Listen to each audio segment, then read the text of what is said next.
So in this short video, I'm going to show you how to read a text for universal ideas. And this is actually from an assignment that we are going to do in class. We've already done it by the time that you've watched this Edpuzzle, so this is reviewing what we did in class on Tuesday.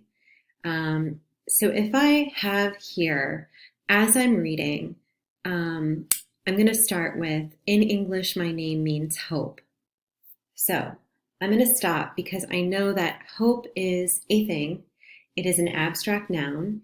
It is not something that I can see, hear, touch, feel, buy, sell. So it is an abstract idea, therefore it's a universal idea. However, that's not enough.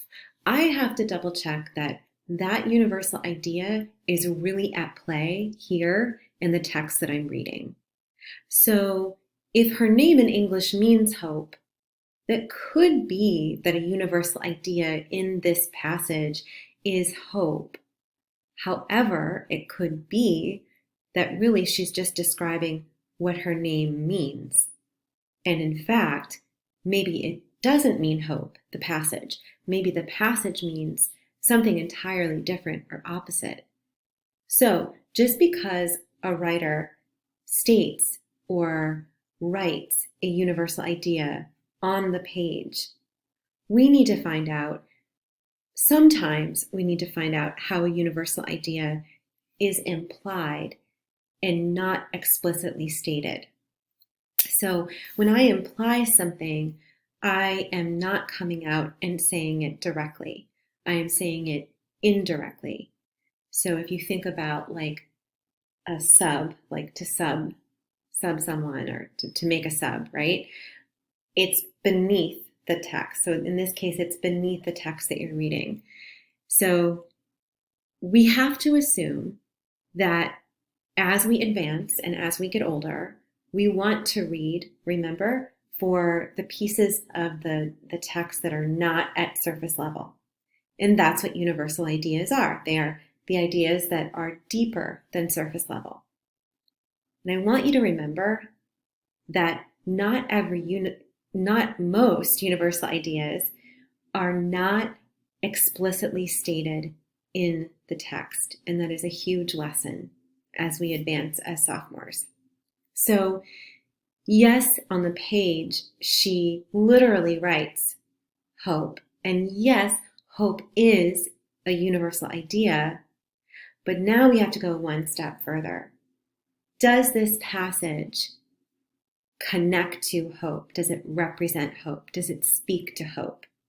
Okay, so that's the first test. Before I say that the universal idea of hope is in this passage, I need to see if, in fact, it speaks to hope.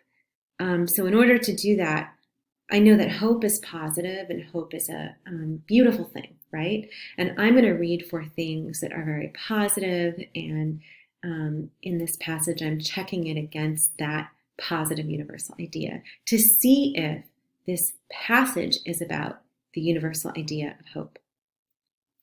So she goes on to talk about her name. In Spanish, it means too many letters. It means sadness. It means waiting. Okay, now I'm thinking, I just read the word hope, and my job now is to test it to see if the words, phrases, and sentences after that match the positive that hope represents. And right now I'm seeing it does not, because sadness and waiting and too many letters, those are all three things that are negative or the opposite of positive. So I want to read a little bit more before I make my decision, because after all, I am trying to determine, is this entire passage about the universal idea of hope? Or does the writer just type hope or write hope?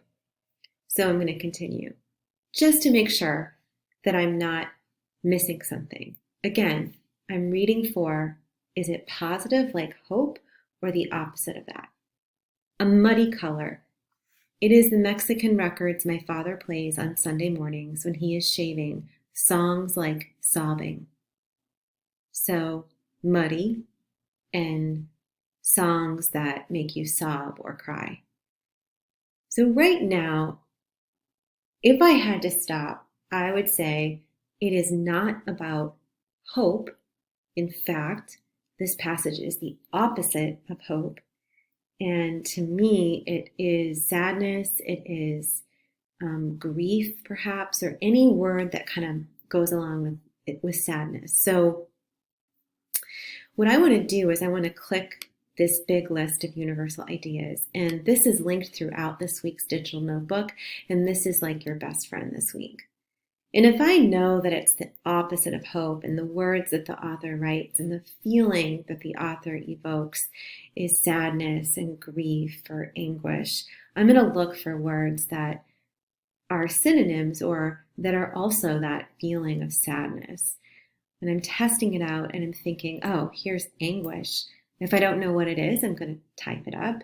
So if I Google what anguish means because I really want to know it, then I'm going to type in anguish. Severe mental or physical pain or suffering. Okay, wait a minute. That goes along with sadness or sobbing. So I could use that as a universal idea. Yes, I could use sad, sure, but what I want you to start doing this week and then forever after, I want you to start replacing common or regularly used words like sad or happy or lonely with words that are bumping it up another level. So instead of sadness, maybe you have sadness, maybe you have anguish, maybe you have anxiety, grief, conflict, confusion. So any of those are that negative sounding abstract noun for universal idea. So 2 things. Use the big list of universal idea. Push yourself to go a level deeper than the regular common words for universal ideas. And I would continue going through this: tragedy, oppression, and so on. But the biggest lesson here is just because you see a universal idea like hope printed in the text, a word that the writer wrote, you have to do that separate test and read after the word and feel the images in the descriptions. Do those descriptions and images that you see from the descriptions in your head, do those match with the positive or negative meaning of that universal idea that you first found? For instance, if she said, "My name means sadness," and I continue to read and I say, it means waiting, it's like a muddy color, it's the sobbing songs, then I can definitely say, yeah, this little part of this passage is about sadness. So one thing I want you to think about as you maybe go back to this or you read further this week, not everything is directly stated. And in fact, the deeper we read and the more complex texts we read and the complex ideas we think about, we are not looking for what is directly stated. If we are ever tricked to say, oh yeah, that's it, it's hope, I'm going to go with it, we have to pause and say, okay, let's do a separate test. Do the words after what I found match? I hope you enjoyed this, and I will see you in class.